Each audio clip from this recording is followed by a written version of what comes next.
ਤਾਂ ਪੰਜਾਬ ਵਿਧਾਨ ਸਭਾ ਦੇ ਇਜਲਾਸ ਦੀ ਕਾਰਵਾਈ शुरू हो गई है। दस दईए कि अज विधान सभा के विशेष इजलास का तीजा ते आखिरी दिन है, जिसकी कार्रवाई शुरू हो गई है।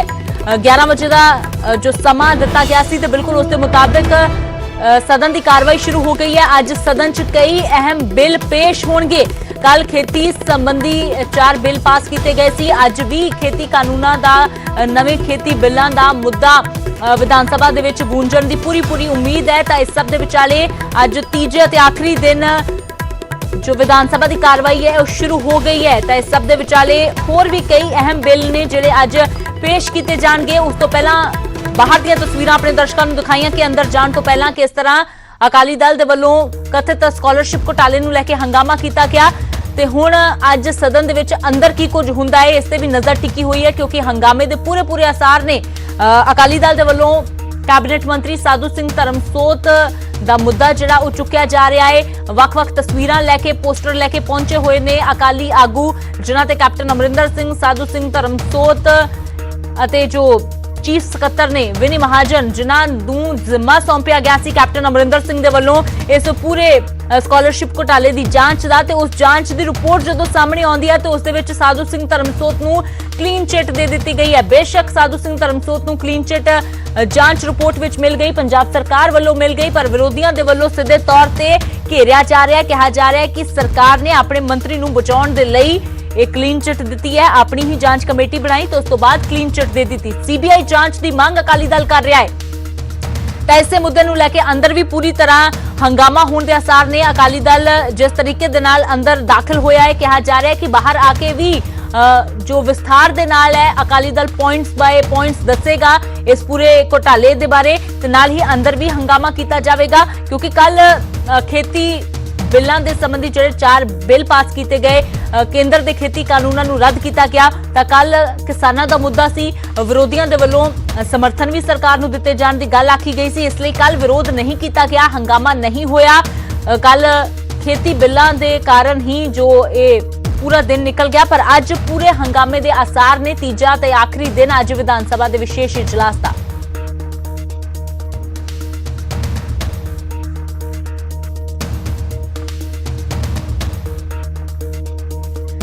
सीधा रुख करते हैं नपिंदर बराड़ मेरे सहयोगी लगातार लाइव जुड़े हुए ने, रोहित बंसल भी जुड़े हुए ने मेरे सहयोगी। तो नपिंदर, कल समर्थन देना सी खेती कानूनों ते, इसलिए कल हंगामा ज्यादा नहीं हो पाया, पर अज शुरुआत दे विच ही तस्वीर बाहर तो जिस तरह की नजर आई है, अकाली दल पूरे हंगामे दे मूड दे विच अंदर गया है। फिलहाल किस तरह की हलचल की कुछ जानकारी?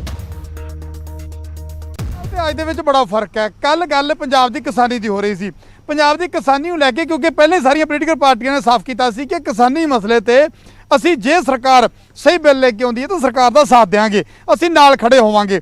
और वो कितने कितने एक सियासी मजबूरी भी सी हरेक पोलीटिकल पार्टी की, और ऐसे ही देखने मिले सारे एकजुट नज़र आए, इकट्ठे होकर पंजाब के गवर्नर के कोले भी गए, गवर्नर के कोल जाके जिहड़ा हैगा मंग रखी कि इन्हां बिलों ते जिहड़े साइन किए जाण, और जिहड़ा केंद्री खेती कानून है उसके खिलाफ जोड़े पंजाब ने बिल लैके आते हैं उन्होंने मंजूर किया जाए और केंद्र को भेजा जाए। देखो कल के और अज के हालात फर्क सी। अज क्योंकि अकाली दल ने सीधे तौर पर आउंदे ही अज जिहड़ा साधु सिंह धर्मसोत पंजाब के कैबिनेट मंत्री, जिन्होंने लैके अगे भी अकाली दल लगातार प्रदर्शन करता रहा, लगातार प्रोटेस्ट किए गए ने कि पोस्ट स्कॉलरशिप घोटाला जिहड़ा हैगा 64 करोड़ के करीब का घोटाला करने इल्जाम लाए गए साधु सिंह धर्मसोत ते। हालांकि उन्होंने महकमे के एक अफसर की रिपोर्ट के सारी चीज़ें सामने आईयां सी, पर उस तो बाद एक नवी कमेटी बनाई गई, उस कमेटी ने जांच करके साधु सिंह धर्मसोत को क्लीन चिट दी। और सीधा इल्जाम हुण पंजाब के मुख्यमंत्री कैप्टन अमरिंदर सिंह के नाल पंजाब के चीफ सैकटरी और पंजाब के DGP उन्होंने तिकर जिहड़ा हैगा लाया जा रहा है कि सारा मिली भुगत के नाल साधु सिंह धर्मसोत को क्लीन चिट दे दी है, ऐसा अकाली दल कहता। और अज जिस तरह बाहर जिहड़े तलख तेवर अकाली दल के नज़र आए और अंदर भी इस तरह रह सकते हैं, जिस तरह मैं पहले गल की, कल चुप करके साथ देना सरकार का अकाली दल की मजबूरी सी, पर अज अकाली दल ने साफ कर दिता है कि खेती का बिल का जिहड़ा है कल चर्चा हो चुकी है, पर अज जिहड़े मुद्दे ने वो वक्रे वक्रे चुके जाएंगे। राणा गुरजीत जी आ गए ने। राणा जी एक सेकंड बाहर आ जाओ। राणा गुरजीत जी साबका कैबिनेट मंत्री और कांग्रेस विधायक साडे नाल जुड़ गए ने। राणा जी अकाली दल हुणे बाहर इत्थे प्रदर्शन करके गया, अकाली दल कहंदा है कि तुसीं अपने मंत्री नूं क्लीन चिट दे दी है, साधु सिंह धर्मसोत नूं DGP ते इल्जाम लाते, उन्होंने चीफ सैकटरी ते इल्जाम लाते। देखो जी गल आ ਕਿ ਜੇ ਜਾਂਚ ਹੋ ਕੇ ਕਿਸੇ ਬੰਦੇ ਤੇ ਆਰੋਪ ਤਾਂ ਕਿਸੇ ਤੇ ਨਹੀਂ ਲੱਗ ਸਕਦਾ, ਲੇਕਿਨ ਜਾਂਚ ਦੇ ਬਾਅਦ ਜਦੋਂ ਉਹ ਨਿਰਦੋਸ਼ ਪਾਇਆ ਜਾਂਦਾ ਤੇ ਇਹ ਫੋਕੀ ਰਾਜਨੀਤੀ ਨਹੀਂ ਕਰਨੀ ਚਾਹੀਦੀ। ਨਹੀਂ, ਪਰ ਉਹ ਕਹਿੰਦੇ ਕਿ ਕਲੀਨ ਚਿਟ ਦਿੱਤੀ ਕਿਹਨੇ ਆ? ਉਹ ਸਰਕਾਰ ਦੇ ਆਪਦੇ ਅਫਸਰਾਂ ਨੇ ਪਹਿਲਾਂ ਉਹਨਾਂ ਨੂੰ ਜਿਹੜਾ ਸੱਚੀ ਗੱਲ ਹੈ ਤਾਂ ਸੀਬੀਆਈ ਜਾਂਚ ਕਰਾ ਲਓ। ਸੀਬੀਆਈ ਇਹ ਛੋਟੇ ਮਾਮਲਿਆਂ 'ਚ ਸੀਬੀਆਈ ਜਾਂਚ। ਕੈਪਟਨ ਦਾ ਸਾਧੂ ਚੋਰ ਹੈ, ਇਸ ਤਰ੍ਹਾਂ ਦੇ ਸਲੋਗਨ ਜਿਹੜੇ ਇੱਥੇ ਉਹਨੇ ਨਾਅਰੇ ਲਾਏ ਗਏ ਨੇ। ਦੇਖੋ ਇਹ ਸਭ ਗੱਲਾਂ ਗਲਤ ਨੇ ਔਰ ਇਹ ਸੋਚਣਾ ਚਾਹੀਦਾ ਕਿ ਬਿਕਰਮਜੀਤ ਮਜੀਠੀਆ ਤੇ ਆਪ ਤੇ ਆਰੋਪ ਸੀਗੇ, ਇਹ ਚੱਲਦਾ ਰਹਿੰਦਾ, ਲੇਕਿਨ ਕਿਸੇ ਨੂੰ ਇੰਨਾ ਬਗੈਰ ਮਤਲਬ ਦੇ ਬਦਨਾਮ ਕਰਨਾ ਇਹ ਵੀ ਗੱਲ ਗਲਤ ਹੈ। ਆਪਣਾ ਕਾਨੂੰਨ ਆਪਣਾ ਕੰਮ ਕਰ ਰਿਹਾ, ਕਰਨ ਦਿਓ। ਤੇ ਜੇ ਉਹ ਸੀਬੀਆਈ ਜਾਂਚ ਕਹਿੰਦੇ ਆ ਜੀ, ਨਹੀਂ ਲੱਗਦਾ ਕਿ ਜੇ ਹੋ ਜੇ ਦੁੱਧ ਪਾਣੀ ਦਾ ਪਾਣੀ ਹੋ ਜੇ? ਵੀ ਇਹ ਤਾਂ ਮੁੱਖ ਮੰਤਰੀ ਦੀ ਮਰਜ਼ੀ ਆ। ਮੁੱਖ ਮੰਤਰੀ ਜੇ ਸਮਝਣਗੇ ਕਿ ਅਫਸਰਾਂ ਨੇ ਸਹੀ ਨਿਆਂ ਨਹੀਂ ਦਿੱਤਾ, ਰਿਪੋਰਟ ਠੀਕ ਨਹੀਂ, ਤਾਂ ਜ਼ਰੂਰ ਦੇਣਗੇ। ਤੇ ਜੇ ਅਫਸਰਾਂ ਦੀ ਰਿਪੋਰਟ ਉਹਨਾਂ ਨੂੰ ਸੰਤੁਸ਼ਟੀ ਆ ਤੇ ਕਿਉਂ ਦੇਣ ਆਪਣੀ ਗੱਲ ਸੀਬੀਆਈ ਨੂੰ। ਰਾਣਾ ਜੀ, ਦੂਜਾ ਕੱਲ੍ਹ ਵਾਲੇ ਮੁੱਦੇ ਤੇ ਆਉਣੇ ਆ, ਕਿਸਾਨੀ ਮੁੱਦੇ ਤੇ। ਕਿਸਾਨੀ ਮੁੱਦੇ ਨੂੰ ਲੈ ਕੇ ਕੱਲ੍ਹ ਜਿਹੜੇ ਬਿੱਲ ਪਾਸ ਹੋਏ, ਉਸ ਤੋਂ ਬਾਅਦ ਅੱਜ ਕੇਂਦਰੀ ਖੇਤੀਬਾੜੀ ਮੰਤਰੀ ਦਾ ਇੱਕ ਬਿਆਨ ਆਇਆ। ਉਹ ਕਹਿੰਦੇ ਅਸੀਂ ਰਿਵਿਊ ਕਰਾਂਗੇ। ਲੱਗਦਾ ਕਿ ਵਾਕਈ ਰਿਵਿਊ ਕਰਨਗੇ? ਲੱਗਦਾ ਹੈ ਕਿ ਕੇਂਦਰ ਥੋੜੀ ਬਹੁਤੀ ਢਿੱਲੀ ਪਏਗੀ? ਲੱਗਦਾ ਹੈ ਕਿ ਜਿਹੜੇ ਬਿੱਲ ਤੁਸੀਂ ਪਾਸ ਕੀਤੇ ਆ ਉਹਨਾਂ ਤੇ ਗੌਰ ਹੋਏਗਾ? ਦੇਖੋ ਜੀ, ਗੱਲ ਹੈ ਕੈਪਟਨ ਅਮਰਿੰਦਰ ਸਿੰਘ ਜੀ ਨੇ ਬਹੁਤ ਵੱਡਾ ਕਦਮ ਚੱਕਿਆ ਔਰ ਉਹਨਾਂ ਨੇ ਇੱਥੇ ਤਾਈਂ ਕਿਹਾ ਕਿ ਵੀ ਮੈਨੂੰ ਜੇ ਕੁਰਸੀ ਗਵਾਉਣੀ ਵੀ ਪਵੇ ਤਾਂ ਮੈਨੂੰ ਮੈਂ ਉਸ ਕਰਨ ਲਈ ਤਿਆਰ ਹੈ। ਮੇਰੀ ਸਰਕਾਰ ਭੰਗ ਕਰਨ ਦੀ ਲੋੜ ਨਹੀਂ, ਅਸਤੀਫਾ ਮੇਰੀ ਜੇਬ 'ਚ ਹੀ ਆ। ਰਾਣਾ ਜੀ, ਤੁਹਾਡਾ ਸਿਆਸੀ ਤਜਰਬਾ ਵੱਡਾ ਸਿਆਸੀ ਤਜਰਬਾ ਹੈ, ਔਰ ਤੁਹਾਡੇ ਤਜਰਬੇ ਦੇ ਮੁਤਾਬਕ ਅਗਰ ਆਪਾਂ ਟੈਕਨੀਕਲੀ ਵੀ ਤੁਸੀਂ ਵੀ ਮਾਹਰਾਂ ਦੇ ਨਾਲ ਗੱਲਬਾਤ ਕੀਤੀ ਹੋਣੀ ਹੈ, ਉਹਦੇ ਮੁਤਾਬਕ ਲੱਗਦਾ ਹੈ ਕਿ ਜਿਹੜੀਆਂ ਚੀਜ਼ਾਂ ਸੋਚ ਕੇ ਚੱਲ ਰਿਹਾ ਪੰਜਾਬ, ਹੂਬਹੂ ਉਸੇ ਟਰੈਕ ਤੇ ਜਾਣ, ਹੂਬਹੂ ਉਦਾਂ ਹੀ ਹੋ ਜਾਣ? ਦੇਖੋ ਕੋਸ਼ਿਸ਼ ਕਰਨੀ ਚਾਹੀਦੀ ਆ। ਔਰ ਮੈਂ ਇੱਕ ਗੱਲ ਕਹਾਂਗਾ ਕਿ ਇਹ ਲੜਾਈ ਜਿਹੜੀ ਹੈ ਨਾ, ਕੇਵਲ ਕੈਪਟਨ ਅਮਰਿੰਦਰ ਸਿੰਘ ਜੀ ਦੀ ਜਾਂ ਕਾਂਗਰਸ ਪਾਰਟੀ ਦੀ ਨਹੀਂ ਆ, ਇਹ ਸਾਰਿਆਂ ਦੀ ਲੜਾਈ ਹੈ। ਕੱਲ ਅਕਾਲੀ ਦਲ ਟਰੈਕਟਰ ਤੇ ਆਇਆ ਔਰ ਆਮ ਆਦਮੀ ਪਾਰਟੀ ਨੇ ਉੱਥੇ ਗੱਦੇ ਲਾ ਲਏ। ਇਹ ਗੱਲਾਂ ਗਲਤ ਨੇ। ਆਮ ਆਦਮੀ ਪਾਰਟੀ ਨੂੰ ਮੈਂ ਗੱਲ ਕਹਿਣੀ ਚਾਹਾਂਗਾ ਕਿ ਕੇਜਰੀਵਾਲ ਜੀ ਦਿੱਲੀ ਦੇ ਮੁੱਖ ਮੰਤਰੀ ਆ। ਜਿੱਦਾਂ ਅਸੀਂ ਸਦਨ 'ਚ ਪਾਸ ਕੀਤਾ, ਇੱਦਾਂ ਹੀ ਦਿੱਲੀ ਸਦਨ 'ਚੋਂ ਪਾਸ ਕਰ ਦੇਣ। ਅੰਨਦਾਤਾ ਦੇ ਹੱਕ 'ਚ ਕਰਨਾ ਨਾ, ਤੇ ਫੋਕੀ ਰਾਜਨੀਤੀ ਦਾ ਫਾਇਦਾ ਨਹੀਂ ਕਿ ਦਿੱਲੀ ਕੁਝ ਹੋਰ, ਪੰਜਾਬ 'ਚ ਕੁਝ ਹੋਰ। ਇਹ ਸਾਰੀਆਂ ਗੱਲਾਂ ਛੱਡੀਏ, ਆਪਾਂ ਯੂਨਾਈਟਿਡਲੀ ਲੜੀਏ। ਨਹੀਂ, ਪਰ ਜੇ ਤੁਹਾਨੂੰ ਲੱਗਦਾ ਕਿ ਦਿੱਲੀ ਸਰਕਾਰ ਦੇ ਤੁਹਾਡੇ ਲਗਾਤਾਰ ਬਿਆਨ ਆ ਰਹੇ ਨੇ, ਕਿਉਂ ਲੱਗਦਾ ਹੈ ਕਿ ਜੇ ਕੇਜਰੀਵਾਲ ਸਰਕਾਰ ਜਾਂ ਦਿੱਲੀ ਸਰਕਾਰ ਹਲੇ ਇਹਦੇ ਤੇ ਚੁੱਪ ਹੈ ਤਾਂ ਕਿਉਂ? ਤੁਹਾਨੂੰ ਕੀ ਖਦਸ਼ਾ, ਕੀ ਸ਼ੰਕੇ ਤੁਹਾਡੇ? ਜਦੋਂ ਪਾਣੀ ਦੀ ਗੱਲ ਆਉਂਦੀ ਆ ਉਦੋਂ ਵੀ ਕੇਜਰੀਵਾਲ ਜੀ ਚੁੱਪ ਹੋ ਜਾਂਦੇ ਆ। ਉਹ ਕਹਿੰਦੇ ਪੰਜਾਬ ਦਾ ਮਸਲਾ। ਤੇ ਜਦੋਂ ਅੱਜ MSP ਦੀ ਗੱਲ ਆਈ, ਕਿਸਾਨ ਦੇ ਸ਼ੋਸ਼ਣ ਦੀ ਗੱਲ ਆਈ, ਤੇ ਕੇਜਰੀਵਾਲ ਜੀ ਚੁੱਪ ਆ। ਕਿਉਂ ਚੁੱਪ ਆ? ਉਹਨਾਂ ਦੇ ਬੰਦੇ ਇੱਥੇ ਧਰਤ ਪੱਟਣੀ ਲਈ ਆ ਤੇ ਉਹ ਸ਼ਾਂਤ ਨੇ। ਇਹ ਦੋਹਰੀ ਗੱਲ ਕੀ ਆ, ਮੈਨੂੰ ਇਹ ਨਹੀਂ ਸਮਝ ਆ ਰਹੀ। ਨਹੀਂ, ਪਰ ਆਮ ਆਦਮੀ ਪਾਰਟੀ ਵੀ ਤੇ ਅਕਾਲੀ ਦਲ ਵੀ ਇੱਕ ਚੀਜ਼ ਉਹਨੇ ਸਾਫ਼ ਕਹੀ ਹੈ, ਕਹਿੰਦੇ ਕਿ ਸਿਆਸਤ ਵੱਖਰੀ ਗੱਲ ਹੈ, ਅਸੀਂ ਜਿੱਥੇ ਸਰਕਾਰ ਦੀਆਂ ਕਮੀਆਂ ਨੇ, ਗਲਤੀਆਂ ਨੇ, ਉਹ ਕੱਢਾਂਗੇ, ਪਰ ਇਹਨਾਂ ਕਿਸਾਨਾਂ ਦੇ ਮੁੱਦਾ ਤੇ ਅਸੀਂ ਕੇਂਦਰ ਦੇ ਨਾਲ ਲੜਨ ਦੇ ਲਈ ਨਾਲ ਖੜੇ ਹਾਂ, ਡਟ ਕੇ ਖੜੇ ਹਾਂ। ਦੇਖੋ ਜੀ, ਇਹ ਅਕਾਲੀ ਦਲ ਤਾਂ ਨਹੀਂ ਖੜਾ, ਅਕਾਲੀ ਦਲ ਨਹੀਂ ਖੜਾ।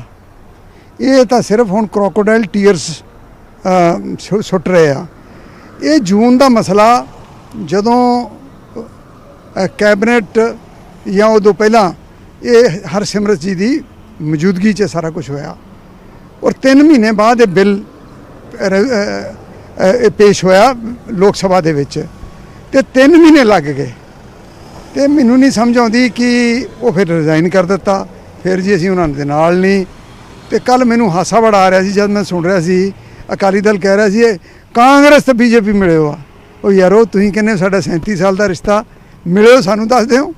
ਮੈਂ ਹੈਰਾਨ ਹਾਂ ਇਹਨਾਂ ਲੋਕਾਂ। ਪਰ ਇੱਕ ਚੀਜ਼ ਦੱਸਿਓ ਜੀ, ਇੱਕ ਚੀਜ਼ ਨੂੰ ਲੈ ਕੇ ਨਾ ਇਹ ਸਵਾਲ ਕੱਲ ਤੋਂ ਕਿਸਾਨਾਂ ਦੇ ਜ਼ਿਹਨ ਦੇ ਵਿੱਚ ਘੁੰਮਣ ਲੱਗ ਗਿਆ ਜਥੇਬੰਦੀਆਂ, ਜਦੋਂ ਤੋਂ ਕੁਝ ਬਿਆਨ ਸਾਹਮਣੇ ਆਏ ਆ। ਕਹਿੰਦੇ ਕਿ ਜਿਹੜੇ ਪੈਸੇ ਦੇ ਨਾਲ ਫਸਲ ਖਰੀਦਣੀ ਹੈ, ਕਿ ਅਗਰ ਕੇਂਦਰ ਤੁਹਾਡੇ ਇਹਨਾਂ ਬਿੱਲਾਂ ਤੇ ਮੰਨ ਲਓ ਤੁਹਾਡੇ ਸਾਈਨ ਵੀ ਹੋ ਗਏ, ਕਾਨੂੰਨ ਬਣ ਗਿਆ, ਅਗਰ ਕੇਂਦਰ ਪਿੱਛੇ ਹਟ ਜਾਂਦਾ ਹੈ ਕਿ ਬਈ ਸਾਡੇ ਕੋਲੇ ਪੈਸੇ ਨਹੀਂ, ਅਸੀਂ ਨਹੀਂ ਦਿੰਦੇ CCA ਲਿਮਟ, ਤਾਂ ਕੀ ਪੰਜਾਬ ਕਰੇਗਾ? ਲੱਗਦਾ ਹੈ ਕਿ ਕੋਈ ਰਸਤਾ ਪੰਜਾਬ ਕੱਢ ਸਕਦਾ? ਇਸ ਤੇ ਵੀ ਗੌਰ ਕੀਤੀ ਹੈ? ਚਰਚਾ ਜਦੋਂ ਮੀਟਿੰਗ ਹੋਈ ਤੁਹਾਡੀ CLP ਦੀ, ਉੱਥੇ ਚਰਚਾ ਹੋਈ ਸੀ? ਦੇਖੋ ਜੀ, ਸਾਡਾ ਤਾਂ ਫੈਸਲਾ ਔਰ ਅਸੀਂ ਜੋ ਚਾਹੁੰਦੇ ਆ, ਅਸੀਂ ਚਾਹੁੰਦੇ MSP ਬਰਕਰਾਰ ਰਹਿਣੀ ਚਾਹੀਦੀ ਆ। ਔਰ ਫਸਲ ਜਿਹੜੀ MSP ਜਿੱਦਾਂ ਪਹਿਲਾਂ ਚੱਕਦੇ ਆ, ਜਿੱਦਾਂ ਪਹਿਲਾਂ ਪੇਮੈਂਟਾਂ ਹੁੰਦੀਆਂ, ਜਿੱਦਾਂ FCI ਇਨਵੋਲਵਡ ਸੀ, ਇਸੇ ਤਰ੍ਹਾਂ ਹੀ ਕੰਮ ਹੋਣਾ ਚਾਹੀਦਾ। ਜੇ ਵੀਰ ਜਾਂਦਾ ਕੇਂਦਰ, ਮੰਨ ਲਓ ਜੇ ਪਿੱਛੇ ਹਟ ਜਾਂਦਾ, ਵੇਰ ਕਿਵੇਂ ਜਾਊਗਾ? ਵੇਰ ਗਿਆ ਤਾਂ ਵੇਰ ਹੀ ਗਿਆ। ਫਿਰ ਦੱਸੋ ਉਹਦਾ ਕੀ ਇਲਾਜ ਹੈ? ਫਿਰ ਕਿਸਾਨ ਕਿੱਧਰ ਜਾਊਗਾ? ਕਿਸਾਨ ਕਿੱਧਰ ਕੋ ਜਾਊਗਾ? ਕਿਸਾਨ ਦੇ ਨਾਲ ਖੜੇ ਆ, ਉਨੀ ਦੇਰ 'ਚ ਹੱਲ ਲੱਭਾਂਗੇ। ਤਾਂ ਹੱਲ ਲੱਭਾਂ ਕਹਿੰਦੇ ਨੇ ਕਿ ਕਿਸਾਨ ਦੇ ਹੱਕ ਦੇ ਲਈ, ਕਿਸਾਨੀ ਬਚਾਉਣ ਦੇ ਲਈ ਲਗਾਤਾਰ ਦਾਅਵਾ ਕੀਤਾ ਜਾ ਰਿਹਾ ਹੈ ਜੀ, ਕਿ ਜੀ। ਹਰ ਹਿੱਲਾ ਕੱਢਣ ਦੀ ਕੋਸ਼ਿਸ਼। ਤਾਂ ਦੇਖੋ ਕਿਉਂਕਿ ਵੱਡਾ ਮਸਲਾ, ਇਹ ਮਸਲਾ ਇਦਾਂ ਇੱਕ ਦਿਨ ਦੇ ਵਿੱਚ ਨਿਬੜਨ ਵਾਲਾ ਨਹੀਂ ਹੈ, ਲੰਬਾ ਮਸਲਾ, ਲੰਬੀ ਇਹਦੇ ਤੇ ਚਰਚਾ ਹੋਏਗੀ, ਲੰਬੇ ਕਾਨੂੰਨੀ ਪਹਿਲੂ ਆ ਜਿਹੜੇ ਉਹ ਵਿਚਾਰਨੇ ਪੈਣਗੇ। ਉਸ ਤੋਂ ਬਿਲਕੁਲ ਬਾਅਦ ਨਪਿੰਦਰ, ਕਿਤੇ ਪੰਜਾਬ ਜਾ ਸਰਕਾਰ ਕੇ ਲਗਾਤਾਰ ਇਹ ਦਾਅਵੇ ਤਾਂ ਜਿਹੜੀ- ਕਰ ਰਹੀ ਹੈ ਕਿ ਅਸੀਂ ਆਪਣੇ ਸਟੈਂਡ ਤੇ ਕਾਇਮ ਆ। ਫਿਲਹਾਲ ਅੱਗੇ ਸਰਕਾਰ ਦਾ ਕੀ ਰੁਖ ਰਹਿੰਦਾ ਹੈ, ਕਾਫੀ ਅਹਿਮ ਹੈ ਦੇਖਣਾ। ਸ਼ੁਕਰੀਆ ਨਪਿੰਦਰ ਫਿਲਹਾਲ ਗੱਲਬਾਤ ਕਰਨ ਦੇ ਲਈ, ਇਹ ਤਸਵੀਰਾਂ ਦਰਸ਼ਕਾਂ ਦੇ ਨਾਲ ਸਾਂਝੀਆਂ ਕਰਨ ਦੇ ਲਈ। ਰੋਹਿਤ ਬੰਸਲ ਮੇਰੇ ਸਹਿਯੋਗੀ ਜੁੜੇ ਨੇ। ਤਾਂ ਰੋਹਿਤ, ਕੱਲ ਤੱਕ ਕਿਸਾਨੀ ਦੇ ਕਰਕੇ ਚੁੱਪ ਰਹਿਣਾ ਇਹ ਮਜਬੂਰੀ ਕਹਿ ਸਕਦੇ ਹਾਂ, ਪਰ ਵਿਧਾਨ ਸਭਾ ਦਾ ਇਜਲਾਸ ਹੋਵੇ ਤਾਂ ਹੰਗਾਮਾ ਨਾ ਹੋਵੇ, ਇਹ ਵੀ ਜੋ ਗੱਲ ਹੈ ਕਦੇ ਹੋ ਨਹੀਂ ਸਕਦੀ। ਤਾਂ ਬਿਲਕੁਲ ਉਸੇ ਤਰੀਕੇ ਨਾਲ ਅੱਜ ਸ਼ੁਰੂਆਤ ਹੋ ਗਈ ਹੈ ਅਕਾਲੀ ਦਲ ਦੇ ਵੱਲੋਂ ਹੰਗਾਮਾ ਕਰਨ ਦੀ। ਤੇ ਇਸ ਤੋਂ ਇਲਾਵਾ ਅੱਜ ਜੋ ਵਿਜੀਲੈਂਸ ਕਮਿਸ਼ਨ ਜਾਂ ਫਿਰ ਹੋਰ ਜਿਹੜੇ ਅਹਿਮ ਬਿੱਲ ਪੇਸ਼ ਕੀਤੇ ਜਾਣੇ ਨੇ, ਹੋਰ ਕੀ ਕੁਝ ਜਾਣਕਾਰੀ ਅੱਜ ਦੇ ਇਸ ਇਜਲਾਸ ਸੰਬੰਧੀ, ਕੀ ਕੁਝ ਖਾਸ ਹੋਰ ਰਹਿਣ ਵਾਲਾ ਹੈ?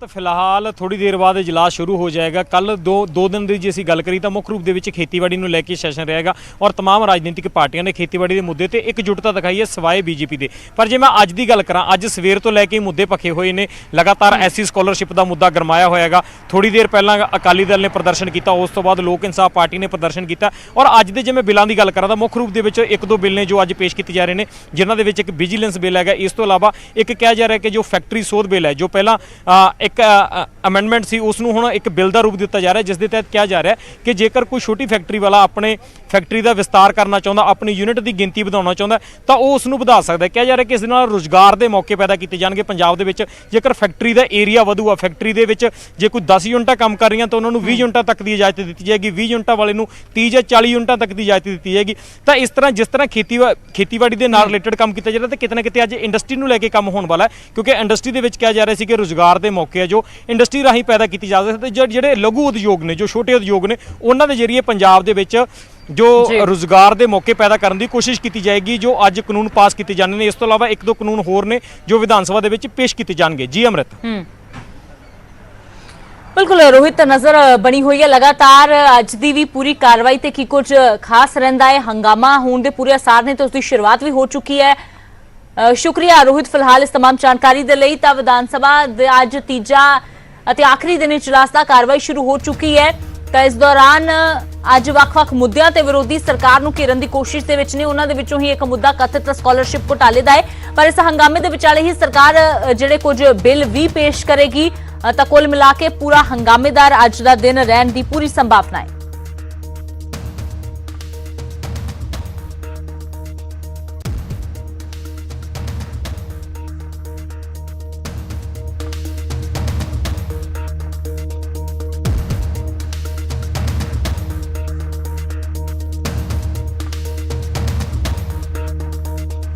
ਤਾਂ ਪੰਜਾਬ ਸਰਕਾਰ ਦੇ ਵੱਲੋਂ ਕੇਂਦਰ ਦੇ ਖੇਤੀ ਕਾਨੂੰਨਾਂ ਨੂੰ ਰੱਦ ਕਰ ਦਿੱਤਾ ਗਿਆ ਤੇ 4 ਬਿੱਲ ਪਾਸ ਕੀਤੇ ਗਏ। ਕੇਂਦਰ ਦੇ ਕਾਨੂੰਨਾਂ ਤੇ ਪੰਜਾਬ ਦੇ ਬਿੱਲਾਂ ਦੇ ਵਿੱਚ ਕੀ ਕੁਝ ਫਰਕ ਹੈ, ਉਹਨਾਂ ਦੇ ਬਾਰੇ ਅਸੀਂ ਤੁਹਾਨੂੰ ਦੱਸਦੇ ਹਾਂ। ਜੇਕਰ ਤੁਲਨਾ ਕੀਤੀ ਜਾਵੇ ਕੇਂਦਰ ਦੇ ਕਾਨੂੰਨ ਤੇ ਪੰਜਾਬ ਦੇ ਬਿੱਲਾਂ ਦੀ, ਤਾਂ ਉਸ ਦੇ ਵਿੱਚ ਇਹ ਹੈ ਕਿ ਕੇਂਦਰ ਦੇ ਕਾਨੂੰਨ ਦੇ ਵਿੱਚ ਐਮਐਸਪੀ ਦਾ ਜ਼ਿਕਰ ਨਹੀਂ ਹੈ। ਕਣਕ ਝੋਨੇ ਤੇ ਐਮਐਸਪੀ ਦੀ ਗੱਲ ਕਹੀ ਗਈ ਹੈ, ਕਿਸੇ ਵੀ ਕੀਮਤ ਤੇ ਖਰੀਦ ਦੀ ਗੱਲ ਕਹੀ ਗਈ ਹੈ। ਜਦਕਿ ਦੂਜੇ ਪਾਸੇ ਪੰਜਾਬ ਸਰਕਾਰ ਦੇ ਜੋ ਬਿੱਲ ਪਾਸ ਕੀਤੇ ਗਏ ਨੇ ਉਸ ਦੇ ਵਿੱਚ ਕਿਹਾ ਗਿਆ ਹੈ ਕਿ ਐਮਐਸਪੀ ਤੋਂ ਘੱਟ ਖਰੀਦ ਨਹੀਂ ਹੋਵੇਗੀ, ਜੇਕਰ ਹੋਵੇਗੀ ਤਾਂ ਫਿਰ ਜੇਲ੍ਹ ਹੋਵੇਗੀ, ਸਜ਼ਾ ਦੀ ਤਜਵੀਜ਼ ਕੀਤੀ ਗਈ ਹੈ। ਕੇਂਦਰ ਦੇ ਕਾਨੂੰਨ ਕਹਿੰਦੇ ਨੇ ਕਿ ਮੰਡੀ ਦੇ ਬਾਹਰ ਖਰੀਦਦਾਰ ਤੇ ਟੈਕਸ ਨਹੀਂ ਹੋਵੇਗਾ, ਜਦਕਿ ਪੰਜਾਬ ਦੇ ਬਿੱਲ ਕਹਿੰਦੇ ਨੇ ਖਰੀਦਦਾਰ ਨੂੰ ਟੈਕਸ ਦੇਣਾ ਹੋਵੇਗਾ। ਕੇਂਦਰ ਦੇ ਕਾਨੂੰਨ ਦੇ ਮੁਤਾਬਕ ਕੰਟਰੈਕਟ ਫਾਰਮਿੰਗ ਦੀ ਇਜਾਜ਼ਤ ਹੈ, ਜਦਕਿ ਪੰਜਾਬ ਦੇ ਬਿੱਲ ਕਹਿੰਦੇ ਨੇ ਕਿ ਜੇਕਰ ਵਿਵਾਦ ਹੁੰਦਾ ਹੈ ਤਾਂ ਫਿਰ ਜ਼ਮੀਨ ਕਿਸਾਨ ਦੀ ਕੁਰਕ ਨਹੀਂ ਹੋਵੇਗੀ। ਕੇਂਦਰ ਦੇ ਕਾਨੂੰਨ ਦੇ ਮੁਤਾਬਕ ਐਸਡੀਐਮ ਜਾਂ ਡੀਸੀ ਤੱਕ ਜਾਣ ਦੀ ਤਜਵੀਜ਼ ਹੈ। ਪੰਜਾਬ ਦੇ ਬਿੱਲਾਂ ਦੇ ਮੁਤਾਬਕ ਕਿਸਾਨਾਂ ਦੇ ਕੋਲ ਅਦਾਲਤ ਜਾਣ ਦਾ ਵੀ ਆਪਸ਼ਨ ਹੈ, ਜੇਕਰ ਉਹਨਾਂ ਦਾ ਕੋਈ ਹੀਲਾ ਹੁੰਦਾ ਨਜ਼ਰ ਨਹੀਂ ਆਉਂਦਾ। ਕੇਂਦਰ ਦੇ ਕਾਨੂੰਨ ਦੇ ਮੁਤਾਬਕ ਭੰਡਾਰਨ ਦੀ ਖੁੱਲੀ ਛੋਟ ਹੈ ਤੇ ਪੰਜਾਬ ਦੇ ਬਿੱਲਾਂ ਦੇ ਵਿੱਚ ਭੰਡਾਰਨ ਦੀ ਜਾਣਕਾਰੀ ਦੇਣੀ ਹੋਵੇਗੀ, ਕਿਉਂਕਿ ਲਗਾਤਾਰ ਕੇਂਦਰ ਦੇ ਵੱਲੋਂ ਇਹ ਗੱਲ ਕਹੀ ਜਾ ਰਹੀ ਹੈ ਕਿ ਕਿਸਾਨ ਕਿਤੇ ਵੀ ਆਪਣੀ ਫਸਲ ਜੋ ਹੈ ਉਹ ਵੇਚ ਸਕਦਾ ਹੈ, ਕਿਸੇ ਵੀ ਕੋਨੇ ਦੇ ਵਿੱਚ ਜਾ ਕੇ ਉਹ ਆਪਣੀ ਫਸਲ ਵੇਚ ਸਕਦਾ ਹੈ ਜਿੱਥੇ ਉਸ ਨੂੰ ਵਧੀਆ ਮੁੱਲ ਮਿਲਦਾ ਹੈ। ਜਦਕਿ ਪੰਜਾਬ ਦੇ ਬਿੱਲ ਦੇ ਵਿੱਚ ਹੈ ਕਿ ਉਹ ਭੰਡਾਰਨ ਕਿੱਥੇ ਕੀਤਾ ਜਾ ਰਿਹਾ ਉਸ ਦੀ ਜਾਣਕਾਰੀ ਦੇਣੀ ਜ਼ਰੂਰੀ ਹੈ। ਫਿਲਹਾਲ ਇੱਕ ਛੋਟੀ ਜਿਹੀ ਬ੍ਰੇਕ ਦੇ ਲਈ ਰੁਕਦੇ ਹਾਂ। ਬ੍ਰੇਕ ਦੇ ਉਸ ਪਾਰ ਵੀ ਖਬਰਾਂ ਦਾ ਸਿਲਸਿਲਾ ਲਗਾਤਾਰ ਜਾਰੀ ਹੈ।